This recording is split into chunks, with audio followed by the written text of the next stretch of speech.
segera disahkan. Itu sebuah fenomena dan gebrakan yang membahagiakan hati saya.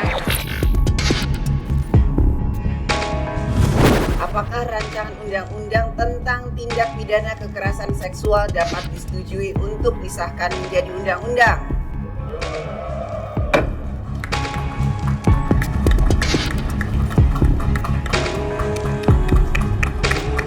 Terima kasih.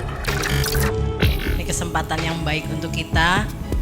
Jadi ada istilah Undang-Undang TPKS itu hadiah Hari Kartini.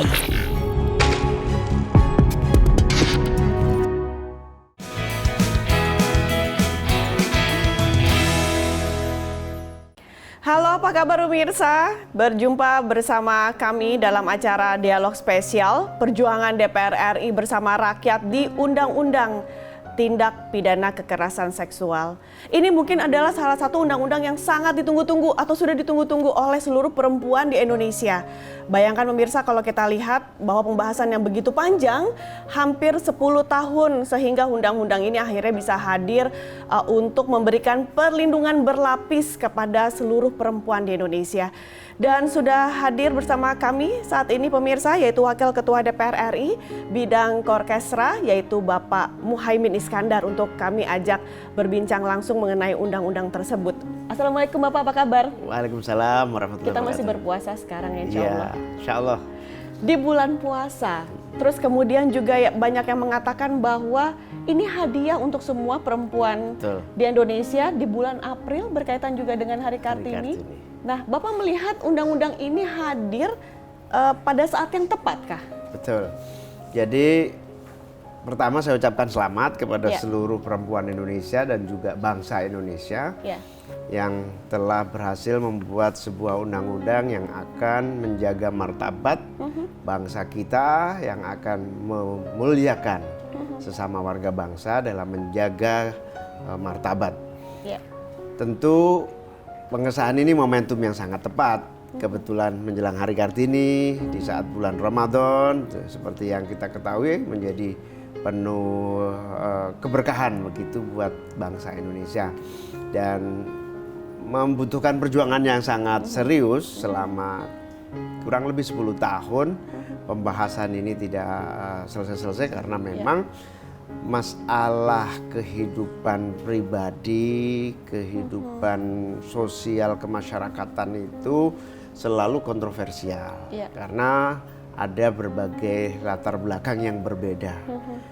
Latar belakang persepsi, latar belakang ideologi, latar belakang kultural, latar belakang etnis yang kemudian membutuhkan perdebatan yang tidak mudah. Alhamdulillah semua bisa diatasi dengan baik dan ini merupakan keberhasilan yang luar biasa karena saya sendiri sudah sangat tidak sabar setiap saat menunggu agar kesepakatan-kesepakatan segera diambil dan alhamdulillah sampai saat ini disebut terlambat juga terlambat tapi sebetulnya tidak ada kata terlambat untuk kebaikan dan kesempurnaan hidup bangsa kita. Tapi kalau kita lihat Pak, misalnya pembahasan ini 10 tahun lamanya, apa sih ya sebenarnya tuh yang memang membuat sebuah undang-undang ini terlalu lama untuk dibahas? Ya ada beberapa norma yang kontroversial di dalam persepsi beberapa fraksi sebetulnya. Misalnya kekhawatiran adanya legalisasi perzinahan. Karena tidak mengatur secara konkret di dalam KUHP maupun Undang-Undang TPKS ini. Tetapi sebetulnya itu persepsi saja. Yang terjadi bukan legalisasi seperti yang dikhawatirkan. Memang tidak mengatur. Yang itu semua nanti diatur di dalam KUHP. Berbeda undang-undang tentu saja. Tetapi TPKS ini undang-undang spesifik yang memberikan kekuatan yang khusus yang sesungguhnya sangat bermanfaat sehingga tidak perlu dikontroversikan. Nah, tapi itu masa lalu ya dari sebuah perdebatan panjang. Yang paling penting dari pengesahan undang-undang ini adalah kita memiliki payung hukum yang sangat kuat untuk perlindungan korban dari kekerasan seksual dan penindakan hukum yang keras dan tegas di mana aparat tidak boleh menolak sama sekali apabila ada gugatan atau tuntutan dari korban kekerasan seksual. Di samping juga diatur juga lebih detail menyangkut restitusi hak-hak yang wajib diberikan oleh para pelaku kejahatan kekerasan seksual ini kepada para korban. Ini restitusi kewajiban ini sangat memberatkan sehingga orang harus dibikin jera untuk tidak melaksanakan, tidak terjadinya kekerasan seksual seperti yang terjadi. Nah, yang ketiga, Undang-Undang TPKS ini juga memberikan kepastian hukum yang cepat kepada para pelaku, sehingga pelaku kejahatan ini harus dibikin kapok kira-kira melalui undang-undang ini. Kita misalnya sebelum masuk pembahasannya jauh lebih detail gitu ya Pak ya, misalnya nih menanggapi beberapa anggapan sebelumnya. Pada saat sebelumnya pembahasan undang-undang ini lama sekali sepertinya Pak, terasa lama gitu ya Pak ya, bertahun-tahun dibahasnya.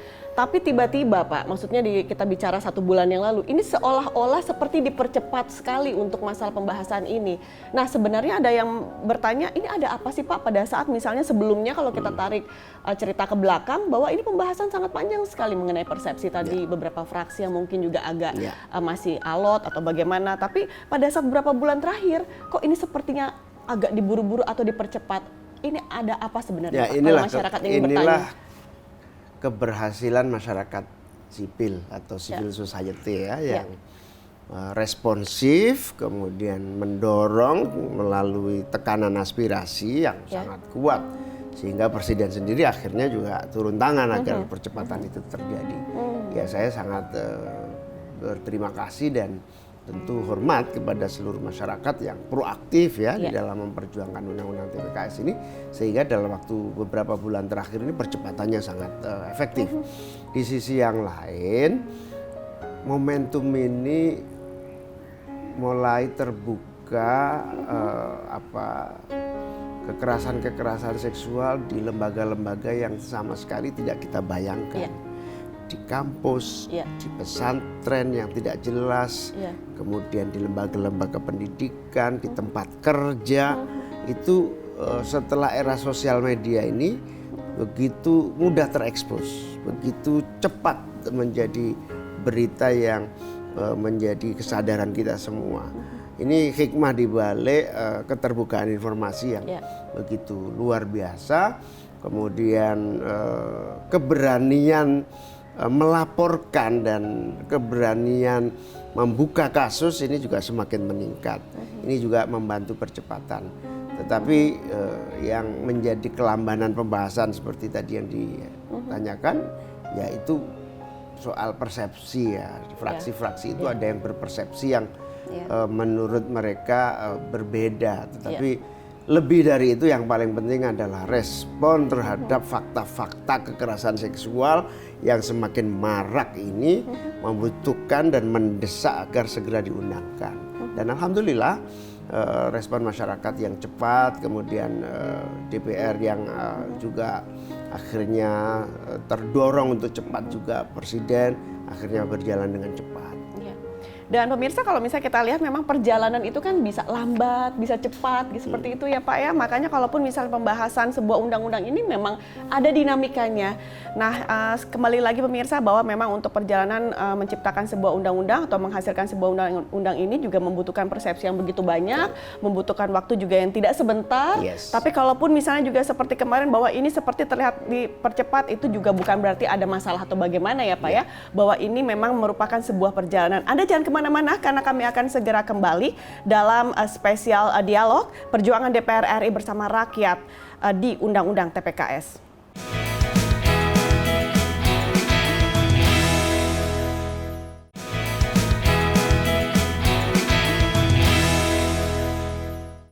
Pemirsa, kembali dalam dialog spesial kami, perjuangan DPR RI bersama rakyat di Undang-Undang TPKS. Kalau memang Pak Muhaimin Iskandar sudah mengatakan bahwa ini sudah menjadi payung hukum yang pasti untuk seluruh perempuan Indonesia, tidak hanya perempuan, bahkan seluruh anak-anak Indonesia. Betul, ya Pak ya. Anak-anak dan semua yang menjadi ancaman korban. Dan ini memang undang-undang ini pemirsa hadir memang membuat sebuah perlindungan yang begitu besar kepada seluruh korban. Betul. Tapi nggak bisa dipungkiri Pak, setelah misalnya juga undang-undang ini hadir, kemungkinan besar nih laporan akan semakin banyak Pak. Nah, bagaimana misalnya mengantisipasinya dengan kondisi sampai saat ini? Jauh sebelum undang-undang ini disahkan, saya sudah menyampaikan kepada pemerintah sebagai pimpinan DPR bahwa aparat penegak hukum harus memiliki respon cepat terhadap kasus-kasus dan bahkan emergency condition yang efektif, yang reaksi cepat itu dibutuhkan karena banyak sekali korban kekerasan seksual tidak memiliki kesempatan, tidak memiliki keberanian, tertutup akses komunikasi sehingga tidak terungkap dengan baik. Nah, karena itu kalau di kepolisian itu dulu ada semacam reaksi cepat kriminal misalnya, ini sebelum undang-undang saya minta dibikin reaksi cepat kekerasan seksual. Nah, tentu setelah ada undang-undang ini semakin kuat mendorong, memaksa aparat kepolisian dan juga kejaksaan untuk membuat tim khusus yang tidak tanggung-tanggung gitu, yang harus menjalankan pasal-pasal di dalam undang-undang TPKS ini. Karena saya sampaikan ini sudah darurat kekerasan seksual terjadi. Mulai dari yang tertutup dari ujung lembaga yang sangat terhormat pendidikan sampai kepada di jalanan dan juga di rumah tangga. Dan bahkan konon kekerasan seksual terbanyak itu di terdekat, di lingkungan terdekatnya. Keluarga terdekat, lingkungan kerja terdekat, dan komunitas terdekat yang tentu kemungkinannya menjadi sangat tertutup. Nah, ini dibutuhkan aparat yang mengerti betul undang-undang ini. Habis ini harus ada sosialisasi undang-undang TPKS kepada aparat, kepada masyarakat umumnya, kepada perempuan Indonesia. Termasuk saya sudah waktu maraknya mencuat kekerasan seksual, saya kampanye di beberapa lembaga pendidikan termasuk di pesantren untuk mereka membuat SOP, standar operasi dan prosedur kesadaran untuk mengungkap kekerasan seksual. Kalau ada hubungan atasan bawahan, kalau ada hubungan patron klien, kalau ada hubungan guru murid, itu biasanya akan ada kerawanan. Nah, SOP ini penting, standar operasi prosedur, yang bisa dijadikan rujukan semua perempuan Indonesia termasuk lembaga-lembaga pendidikan untuk menjadikan cara sistem early warning yang bisa mengantisipasi terjadinya kekerasan seksual. Saya apresiasi beberapa pengurus dan pengasuh pesantren juga pengelola pendidikan sudah berhasil membuat SOP yang dibutuhkan. Nah, ini nanti sama dengan SOP kebakaran misalnya. Kalau kebakaran titik kumpul ini. Nah, kalau kekerasan seksual apa yang harus dilakukan oleh para korban ketika menghadapi resiko ataupun indikasi terjadinya kekerasan seksual. Iya sih ya Pak, kalau misalnya kita bicara sosialisasi harus cepat. Karena kalau misalnya nih, nah pemirsa juga harus tahu, atau masyarakat Indonesia juga harus tahu, sampai ada bentuk misalnya hukuman atau tindak pidananya mulai dari 9 bulan kalau misalnya penjara, sampai juga di catatan saya bahwa sampai 4 tahun penjara. Bahkan denda dari 10 juta itu sampai 300 juta itu ada ya Pak ya ketentuannya. Nah, ini nggak main-main kan, berarti misalnya masyarakat ini harus tahu. Sedangkan kalau kita lihat juga masyarakat juga perlu tahu Pak, apa-apa saja nih kriteria atau misalnya masuk jenis-jenis daripada kekerasan seksual. Kan ada yang fisik, ada yang non fisik. Ada psikis, ada teror, ada visual. Nah, itu macam-macam. Saya kira undang-undang ini cukup lengkap karena komprehensivitasnya dilakukan dengan mempertimbangkan banyak undang-undang penyertanya. Nah, karena itu lebih baik kita secepat mungkin membaca dan menyampaikan ke masyarakat undang-undang itu secara lebih detail soal ancaman hukuman dan terutama kepada seluruh potensi pelaku kekerasan untuk bisa tahu persis bahayanya kerugian Anda. Dan kita apresiasi kemarin kekerasan seksual yang ada di Bandung, misalnya hakim secara inisiatif menghukum hukuman mati. Itu inisiatif yang saya kira respon terhadap perkembangan darurat kekerasan seksual. Tapi kalau misalnya juga Pak, pengetahuan untuk para korban. Tapi kalau menurut Bapak secara pribadi, apakah korban sudah sebegitu beraninya ya Pak ya untuk mengungkapkan semua yang terjadi sebenarnya? Iya, memang problem paling pokok dari peristiwa kekerasan seksual adalah ketidakberanian korban. Ya, kedua, jauh sebelum itu ada korban tidak mengerti itu sebagai kekerasan seksual. Nah, jadi persepsi dan kesadaran tentang kekerasan seksual itu yang harus segera terus dilakukan sosialisasi kepada para guru-guru, kepada para pengelola lembaga pendidikan, kepada para pimpinan-pimpinan perusahaan, kepada para orang tua, Pak RT, Pak RW, lurah, camat harus mengerti betul yang disebut kategori pelecehan seksual. Bahkan sampai pada indikasi tanda-tanda kekerasan dan pelecehan seksual. Itu harus diketahui supaya anak-anak kita, perempuan-perempuan kita betul-betul sudah tahu ini ya bahaya, ini bahaya, langsung lapor, ini bahaya, langsung antisipasi, ini bahaya, langsung bergerak. Karena nggak boleh takut ya Pak, pada saat misalnya menjadi korban dari kekerasan seksual itu, kita tuh nanti misalnya jadi korban tuh mendapatkan pendampingan, pemulihan secara psikis juga. Undang-undang ini memaksa kita semua, pemerintah, negara, dan juga pelaku untuk memberikan kompensasi kepada para korban. Korban punya hak, negara, pemerintah memberikan bantuan penanganan psikologis, penanganan kesehatan, pendampingan dan seterusnya. Di sisi yang lain tentu undang-undang kekerasan seksual ini, tindak pidana kekerasan seksual ini patut dijadikan sarana untuk membuat seperti halnya kita menyadarkan tentang bahaya bencana, bahaya kerusuhan, bahaya-bahaya yang lain sudah ada undang-undangnya. Ini bisa kita jadikan sebagai early warning system yang lebih tepat kepada masyarakat. Misalnya gini, rayuan yang melenakan itu indikasi kekerasan seksual. Nah, itu harus tahu nih. Harus tahu. Jadi kelihatannya tipuan-tipuan tertentu itu juga bisa menjurus kepada kekerasan seksual. Nah, hati-hati. Ini rayuan soalnya. Rayuan, tipuan, pemirsa. Apalagi kalau misalnya jangan sampai ya kita menjadi korban kekerasan seksual. Karena sekarang kekerasan seksual itu bisa fisik dan non fisik.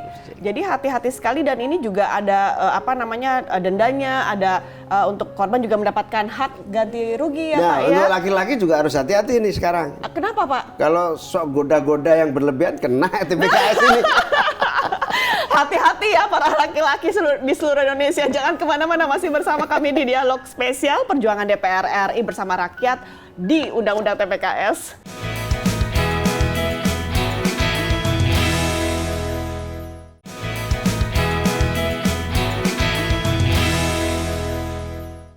Semakin detail perbincangan saya pemirsa bersama Wakil Ketua DPR RI Bapak Muhaimin Iskandar, karena tidak main-main ya, udah hadir undang-undang TPKS ini membuat semua kaum laki-laki juga harus berhati-hati sekarang, dan kemudian juga tapi perempuan juga harus hati-hati.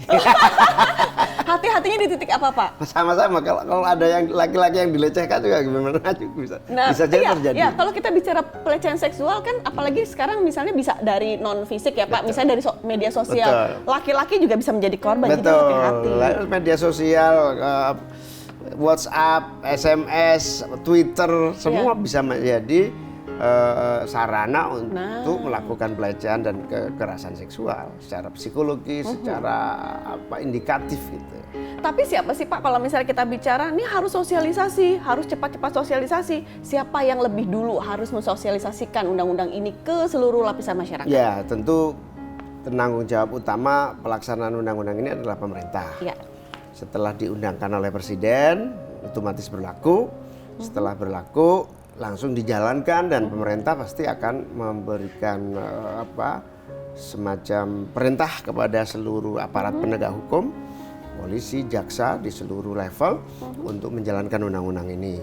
Kalau di dalam undang-undang ini membutuhkan aturan tambahan, misalnya peraturan pemerintah atau peraturan presiden atau keputusan-keputusan lain, nah itu baru dibuatkan. Tetapi sejauh ini banyak pasal-pasal yang langsung bisa dilaksanakan tanpa ada peraturan-peraturan pelengkapnya.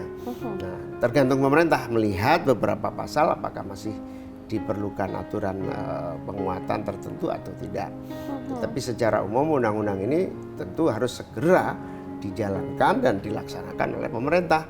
Nah, tugas DPR mengawasi apakah sudah disosialisasikan, apakah sudah dilaksanakan dengan baik oleh pemerintah. Nah, itu tugas kita mengawasi.